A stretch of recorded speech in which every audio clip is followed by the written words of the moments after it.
Alors bienvenue à notre débat sur les libertés fondamentales à l'épreuve de la répression en France et dans le monde. Donc on va commencer par une introduction. On ne compte plus le nombre d'articles de presse qui nous montrent à quel point la liberté de manifester est précieuse. Les manifestations pacifiques basées sur la désobéissance civile du 12 juin 2019 à Hong Kong ont particulièrement ému l'opinion internationale.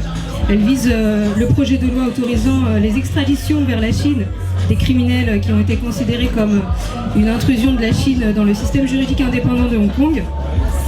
L'usage d'armes, de balles en caoutchouc et de projectiles en sachet de lacrymogène contre les manifestants et le mouvement a été très particulièrement montré. Et puis on peut noter aussi que c'est un mouvement qui est sans leader, qui est horizontal, un peu comme les Gilets jaunes en France. Donc nous voyons pour des raisons d'ordre public, que des avancées par les autorités. Nous voyons pour des raisons d'ordre public avancées par les autorités, nous constatons que la répression est exacerbée au niveau législatif, avec la loi anti-casseurs, avec la répression des manifestations. Et on a aussi la loi SILT qui renforce la sécurité intérieure et la lutte antiterroriste. Et toutes ces trois nouvelles lois sont des lois qui atteignent les libertés individuelles. Alors aujourd'hui, les libertés fondamentales sont-elles à l'épreuve de la répression en France et dans le monde ? Pour répondre à cette question, nous avons invité Nicolas Crémeyer, responsable du programme Liberté d'Amnesty International, et Serge Grosvac, qui est un gilet jaune du rond-point de Saint-Brice dans le Val d'Oise. Donc je vous parlerai dans un premier temps de l'évolution juridique de la liberté de manifester. Ensuite, Nicolas nous parlera de son association et de ses actions et de son analyse sur les mouvements sociaux et sur la répression. Et enfin, Serge nous expliquera son vécu en tant que gilet jaune et puis les atteintes qu'il a pu constater sur les libertés individuelles. Alors, individuellement ou collectivement, nos libertés sont réprimées. Donc,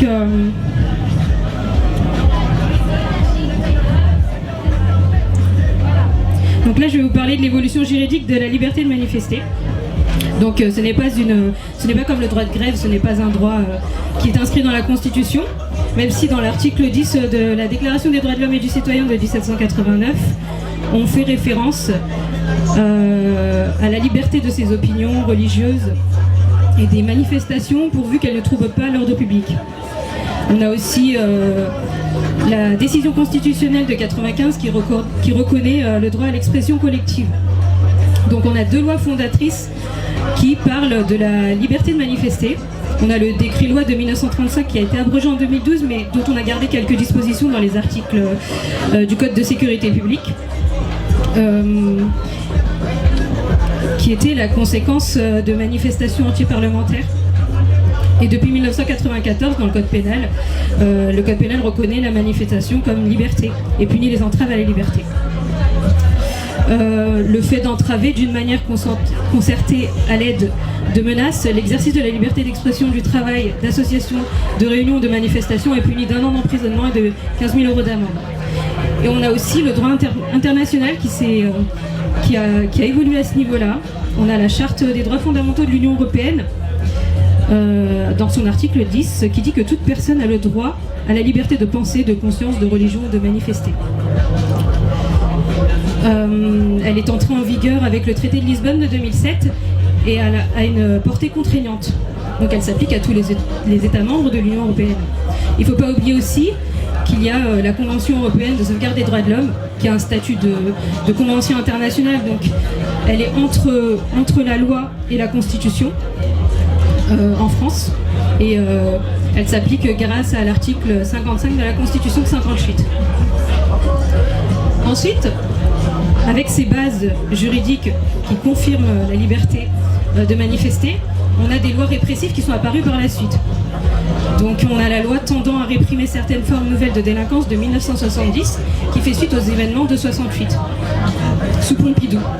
Et puis Mitterrand l'a abrogée en 81, suite à sa promesse électorale. Donc elle comportait le fait de réprimer les actions collectives de violence de personnes ou de biens et de réprimer les séquestrations de chefs d'entreprise. Ensuite, en 2019, une nouvelle loi est apparue. C'est la loi renforçant la lutte contre les violences des personnes chargées d'une mission de service public. Donc c'est la loi qu'on appelle anti-casseurs. Donc on note le changement de vocabulaire entre la loi de 70 et la loi de 2019. Qui, sous prétexte de violence envers les forces publiques, va faire passer un certain nombre de mesures contre les libertés individuelles. Donc le gouvernement n'a plus aucun scrupule à liguer la population contre les forces de l'ordre et vice-versa. Donc à la base, c'était une loi inspirée d'un projet d'un sénateur qui s'appelle Bruno Retailleau, un sénateur Les Républicains. Et l'AREM, le gouvernement, l'a repris pour ce projet de loi. Donc on a le droit maintenant à présent d'inscrire au fichier des personnes recherchées les personnes qui sont interdites de manifester. On a le droit d'intervenir si un délit est commis ou risque d'être commis. Donc la loi pénale qui prône la commission d'un délit pour pouvoir sanctionner. Là cette fois-ci on peut agir en prévention. On a le mise en examen qui est sanctionné par l'interdiction de manifester avant même d'être jugé. Donc on voit bien qu'il y a certaines libertés fondamentales individuelles qui ont été oubliées par ces lois-là et justement restreintes par ces lois-là.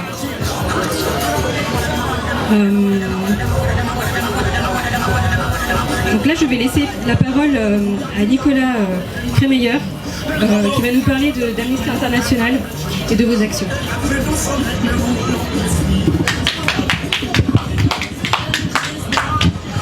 Très bien, merci beaucoup Shaista. Écoutez, merci de m'avoir invité. Donc Amnesty International, pour celles et ceux qui ne connaissent pas, c'est donc une organisation non gouvernementale basée dans 70 pays qui a comme mandat et comme mission de défendre les droits humains internationalement reconnus. Parmi ceux-ci, bien évidemment, la question des libertés fondamentales et la question de la liberté de réunion pacifique, ou de la liberté de manifester, comme on l'appelle en France, est un enjeu central dans le travail d'Amnesty depuis sa fondation en 1961. Donc concrètement, je travaille sur la question des manifestations et des entraves arbitraires ou disproportionnées au droit de manifester dans de très nombreux pays, mais il se trouve que depuis maintenant 3 ans, on a commencé à s'intéresser aux entraves en France à la liberté de manifester. Comment on est venu à ça? On est venu à ça parce qu'on suivait la mise en œuvre de l'état d'urgence tel qu'il se déployait en France, et il visait, dans les déclarations, il visait à essayer de réprimer la menace terroriste, en tout cas d'empêcher la commission d'un certain nombre d'actes. Et donc on a pu documenter les principales mesures de l'état d'urgence, qui étaient notamment les assignations à résidence, qui étaient notamment les perquisitions administratives, et qu'on retrouve aujourd'hui partiellement dans la fameuse loi SILT dont vous avez parlé en introduction. Mais ce qui nous a aussi intéressé, c'est de voir comment l'état d'urgence pouvait atteindre et attenter à d'autres libertés en France qui ne visaient pas directement la menace terroriste, mais tout simplement la mobilisation sociale. Et ce que l'on a pu voir, c'est que l'une des principales mesures utilisées et autorisées grâce à l'état d'urgence, c'était la possibilité d'interdire des manifestations en général, sous l'autorité seule du préfet, sur des motifs extrêmement flous. Et c'était aussi la possibilité pour le préfet d'interdire à des personnes nommément de manifester sans passer par la case justice. Ce qui est extrêmement inquiétant quand on parle d'état de droit et quand on parle d'équilibre des pouvoirs. Et donc on a commencé à bosser dessus, et on a fait donc une longue enquête qui était vraiment centrée sur les entraves au droit de manifester liées à l'état d'urgence. Mais très rapidement, on s'est aperçu, et là j'en viens à la situation actuelle, que ce n'était pas simplement le cadre juridique exceptionnel créé par l'état d'urgence qui avait des conséquences très directes sur le droit de manifester, c'était aussi les dispositifs policiers mis en œuvre, mis en place, qui changeaient assez radicalement par rapport à ce qu'on avait pu connaître auparavant. C'est-à-dire que c'était vraiment les stratégies de maintien de l'ordre employées sur le terrain qui commençaient à changer. Donc, typiquement, ce qu'on a pu voir et qui était très peu présent avant 2015-2016, c'était la question des NAS. Les NAS, c'est-à-dire le fait d'encager des personnes, qui est une mesure de dernier ressort en droit international.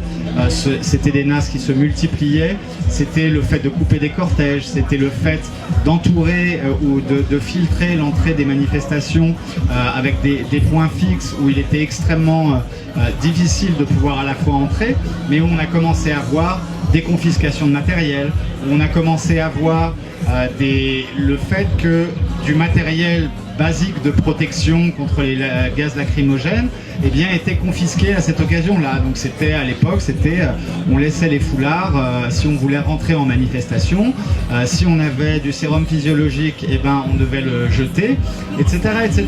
Et donc voilà, ça a donné lieu à un rapport. Et puis on sort de l'état d'urgence, on se dit que le cadre général est à peu près préservé, et puis arrive concrètement un certain nombre de manifestations, de mobilisations ont lieu.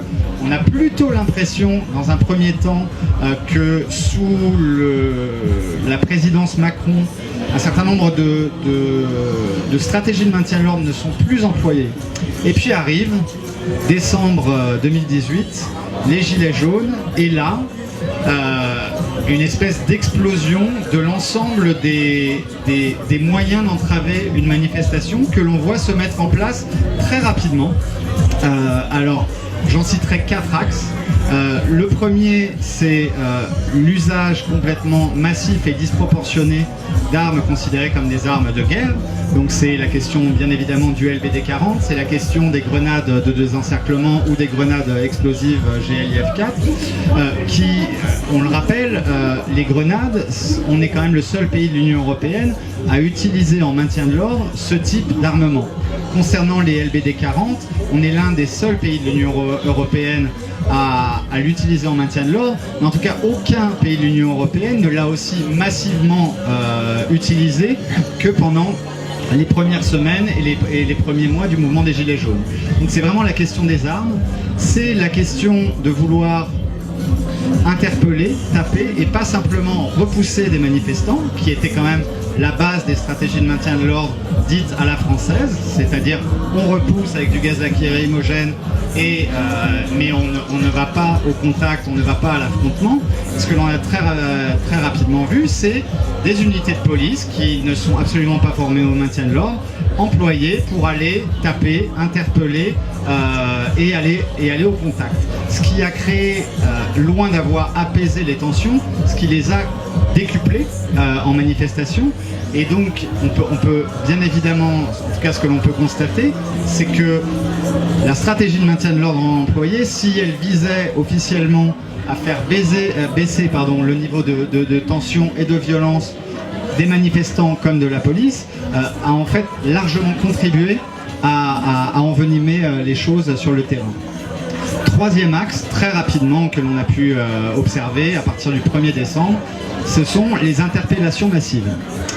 Les interpellations massives avec, et ça, il est important quand même de pouvoir en parler, je veux pas être trop long, mais pour moi c'est quand même une question aujourd'hui centrale. C'est pas quelque chose qu'on voyait autant par le passé. Aujourd'hui, on est d'après les chiffres officiels, on est à plus de 11 000 interpellations et gardes à vue en France depuis le 17 novembre 2018, ce qui est concrètement aujourd'hui du jamais vu en termes de répression judiciaire d'un mouvement social. Et c'est un point extrêmement important parce que c'est pas quelque chose qui était ça a été une stratégie délibérée de se dire on va interpeller et on va empêcher un certain nombre de manifestants de pouvoir le faire sur des bases qui nous semblent extrêmement dangereuses, puisque l'essentiel des interpellations se font sur des motifs qui sont en droit international, qui enfreignent clairement le droit international. C'est la question du groupement en vue de commettre des violences qui n'avait jamais été véritablement employé, en tout cas pas de manière aussi massive du point de vue de la répression des mobilisations sociales. Et là, on sort ce hochet de l'arsenal judiciaire français pour se dire, ah bah tiens, voilà, toute personne qui aurait quelque chose qui pourrait éventuellement servir à blesser ou à se protéger représente une menace potentielle. Potentiellement, il veut commettre des violences, et donc ça va nous donner moyen de l'interpeller, de le placer en garde à vue et éventuellement même de le déférer au tribunal.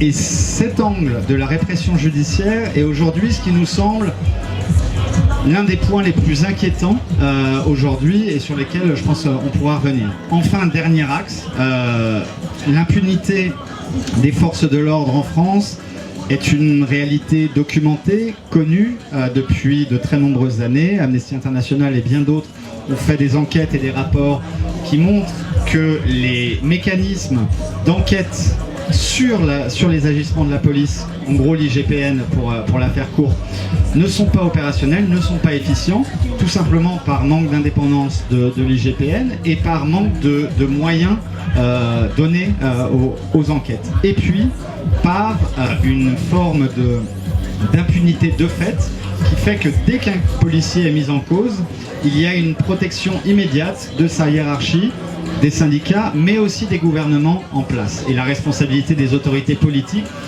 qui n'est pas neuve, qui n'est pas uniquement du Castaner ou du fait, pardon, je vais essayer de m'exprimer un peu mieux, qui n'est pas uniquement du fait du ministre de l'Intérieur actuel ou de la présidence d'Emmanuel Macron, c'est quelque chose qui est profondément enquisté dans la réalité française, sauf que là, on a atteint, vu la visibilité des violences policières commises, le niveau de déni de ces violences au niveau gouvernemental, on ne l'avait jamais observé à un tel point. C'est-à-dire que on a pu voir à plusieurs reprises Monsieur le Président de la République nous dire que les violences policières, ce n'était pas un terme qu'on pouvait employer, tout simplement parce qu'on était dans un état de droit et qu'il ne pouvait donc de fait pas y avoir de violences policières.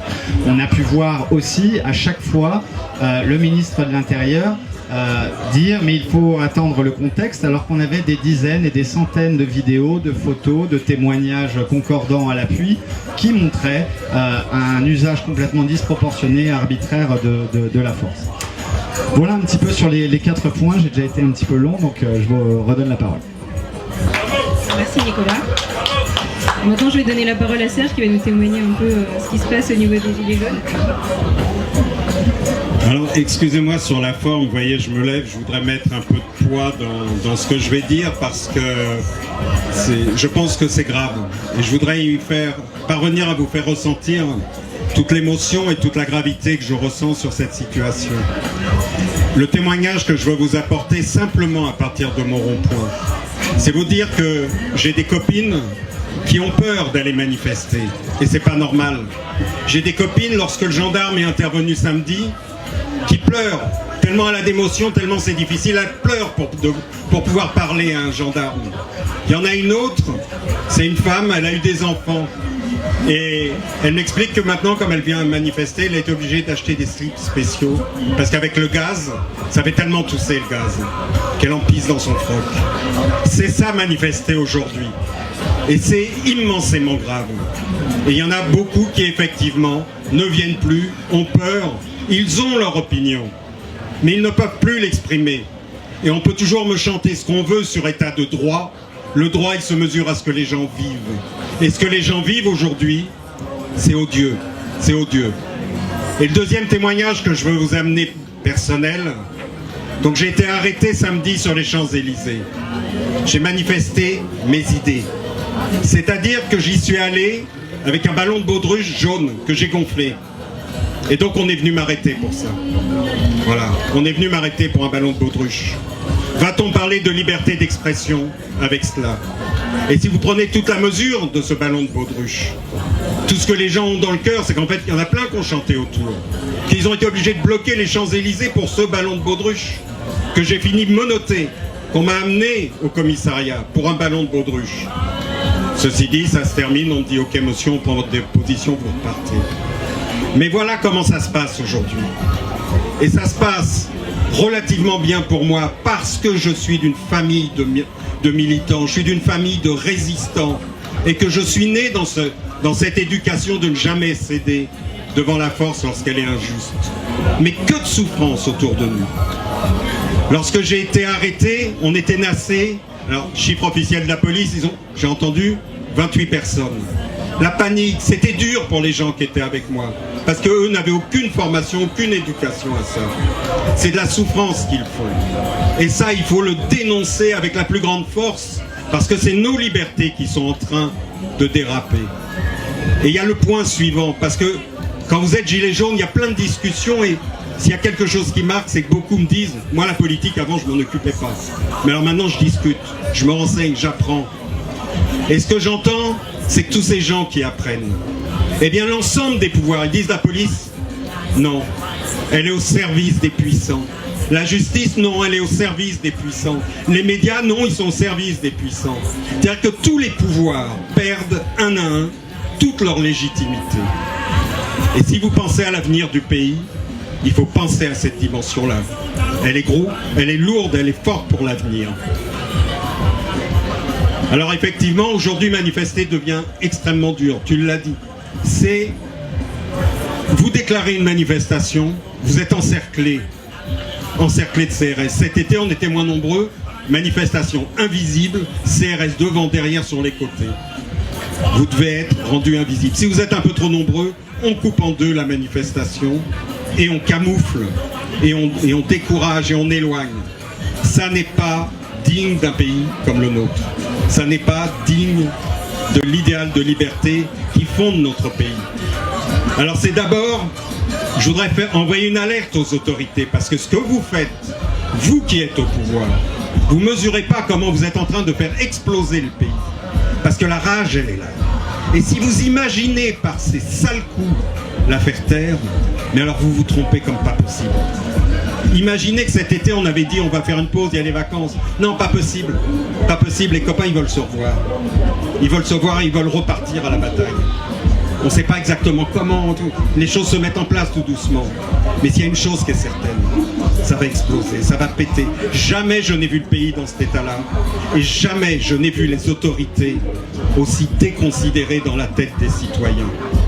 Si ça mène pas à une révolution, ça m'étonnerait. Alors après, ça renvoie pour nous une autre question. Il faut qu'on s'adapte à cette stratégie liberticide. Il n'est pas question qu'on perde. Ils veulent nous empêcher de manifester. Ils nous mettent des PV. Ils veulent nous impressionner. Il nous faut nous adapter. Et à nous de bâtir cette stratégie. Vous savez, la résistance pendant l'occupation nazie, ils avaient un mot. On est à 1 contre 10, ou 100, et on se bat à 10 contre 1. C'est-à-dire qu'il faut décentraliser. On se bat contre un pouvoir centralisé, nous dire on veut votre chef, on veut que vous manifestiez là. Dès qu'on centralise, ils peuvent nous taper dessus, sortir leur artillerie. Ils ont les médias pour cogner contre les leaders, ils ont la police pour cogner contre les manifestants. On dépasse tout ça, on décentralise tout, on agit partout. Chaque groupe, par affinité, par géographie, on monte des actions partout, non violentes, mais on y est partout. Et à chaque fois qu'on gonfle un ballon jaune, ils appelleront 10 quarts de CRS, ils appelleront des centaines de soldats, qu'ils fassent ce qu'ils veulent. Mais comme nous serons partout, à la fin c'est nous qui allons gagner. Et ça, nous pouvons gagner de la façon la plus constructive possible. Merci Serge. Donc en fait, à partir de ces deux témoignages, on peut constater que la réflexion elle se porte entre l'équilibre entre les libertés individuelles et l'ordre public. Et là on remarque avec les nouvelles lois qui sont apparues que sous prétexte d'ordre public, on fait accepter aux gens des lois répressives, des lois qui privent les gens de leurs libertés individuelles. J'aimerais savoir si tu voudrais conclure sur ce sujet-là. Effectivement, on assiste en France depuis plusieurs années, mais je pense en tout cas que un des marqueurs, ça a été vraiment l'entrée dans l'état d'urgence, et on assiste depuis environ 4 ans à une régression progressive des libertés, sous prétexte, c'est toujours pareil, c'est sous prétexte de plus de sécurité.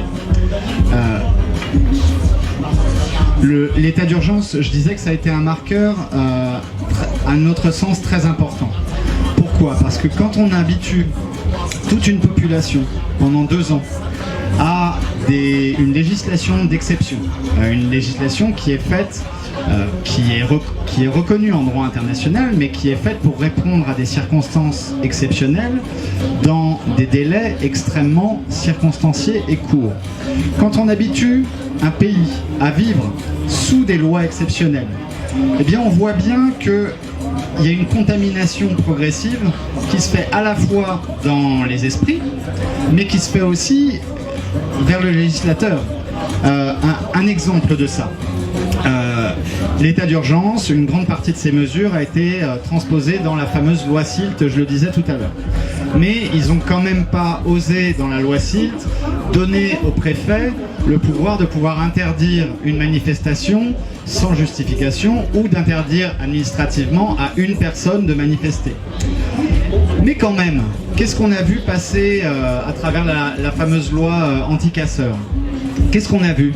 Eh bien, on a vu quelque chose cette proposition de donner au préfet ce pouvoir complètement exorbitant.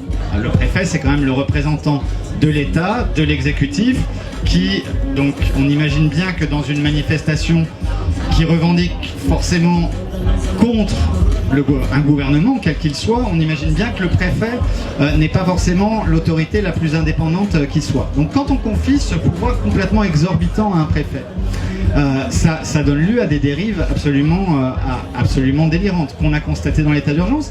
Mais ensuite, cette petite mesurette a fait son petit bonhomme de chemin, c'est-à-dire qu'on l'a retrouvé dans le programme, le pré-programme à la primaire de François Fillon. Et puis, François Fillon n'a pas été candidat, n'a pas été élu. Et puis finalement, ça s'est retrouvé dans la proposition de loi Retailleau, dite loi anti-casseurs aujourd'hui. Heureusement, le Conseil constitutionnel, saisi par un certain nombre de parlementaires, a retoqué cette mesure. Donc le préfet, aujourd'hui, toujours, ne peut pas interdire préventivement à une personne de manifester. Mais on voit bien que c'est vraiment en train de rentrer y compris dans la mentalité d'un certain nombre de législateurs. Et je voudrais conclure par ça. Est-ce que réellement cette volonté de réprimer tout trouble à l'ordre public, puisque c'est bien de ça qu'il s'agit, en tout cas c'est la justification qui est faite, est-ce que les citoyens voient un résultat positif? Est-ce qu'on voit des manifestations plus non violentes, plus pacifiées? Est-ce qu'on voit un dialogue social s'instaurer? Est-ce qu'on voit les revendications des personnes sur leurs droits être prises en compte? Absolument pas. Ce que l'on voit, c'est que cette répression à tout prix crée du trouble à l'ordre public. Quand monsieur nous donne son témoignage, qui est celui d'un homme qui souffle un ballon jaune, et qu'à cause d'un ballon jaune, 28 personnes finissent nassées, un certain nombre finissent placées, amenées en tout cas au commissariat. Où est le trouble à l'ordre public? Qui génère du trouble à l'ordre public? Merci Nicolas. J'avais une question à te poser et ça permettra de conclure aussi. J'aimerais savoir si en fait toute cette répression, ça ne réveille pas en vous ce sentiment de révolte, ce sentiment d'injustice vis-à-vis de l'État.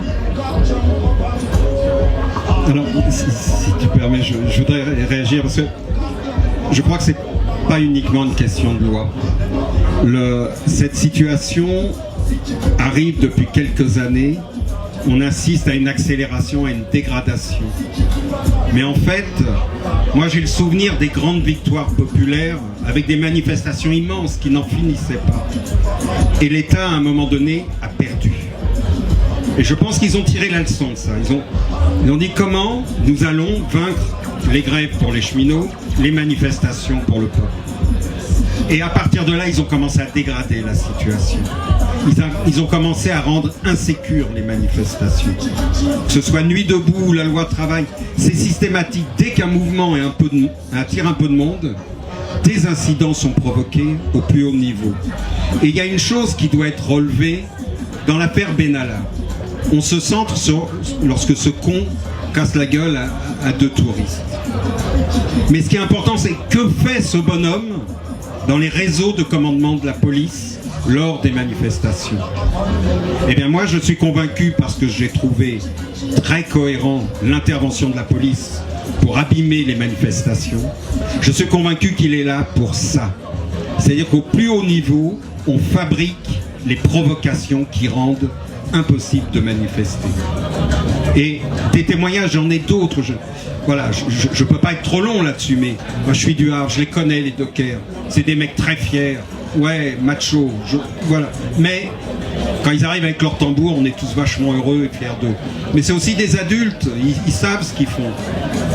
Le flic qui a donné l'ordre de gazer les dockers, il savait ce qu'il faisait. Alors ça a été un carnage, y compris pour les CRS derrière, ils en ont pris plein la gueule. Mais il faut bien mesurer que il y en a un qui a déclenché, qui a appuyé sur le bouton. Et il l'a fait exprès, contre les manifestations loi travail, dans un but politique. C'est une décision liberticide et qui n'est pas dénoncée au niveau où ça devrait. Donc voilà, oui, ça met en colère. Mais oui. Parce que le sentiment des gens, c'est que leur revendication, elle est juste. Il y a quelque chose qui a changé. Dans les réunions, il y a plein de gens qui viennent, dans les réunions Gilets jaunes, des gens pour qui la vie, mais c'est pas possible. C'est un enfer, la vie. Et ils trouvent une place où tout d'un coup, on les regarde pas comme les moins que rien. Ils retrouvent d'autres gens qui, eux aussi, sont en enfer.